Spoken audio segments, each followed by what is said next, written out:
Good evening, hello evening, শুভ সন্ধ্যা সবাইকে।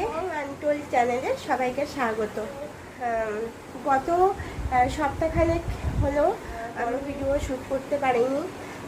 ভীষণভাবে অসুস্থ হয়ে গেছিলাম বলতে ঠান্ডা লেগে গেছিলো, আর মারাত্মক রকমের গরম পড়েই পাচ্ছ।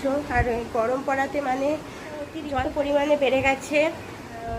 জল ঘাটা বলতে কাজ তো আছে, এই যে সন্ধ্যা স্নান করা, বারবার স্নান করতে হচ্ছে এই এখন সন্ধ্যাবেলা, তো এটাও একটা বিশাল বড় এফেক্ট করছে, কিন্তু যাচ্ছে না, এটাই তো মানে প্রবলেম। আর এছাড়া বারবার স্নান করাটা শরীর নিতে পারছে না, কিন্তু কি করব না এত অতিরিক্ত গরম।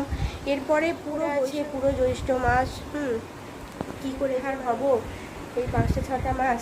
শুধু বসে নয়, এখন এটা চলবে প্রায় পুজোর পরও, মানে দুর্গাপুজো অবধি তো একদম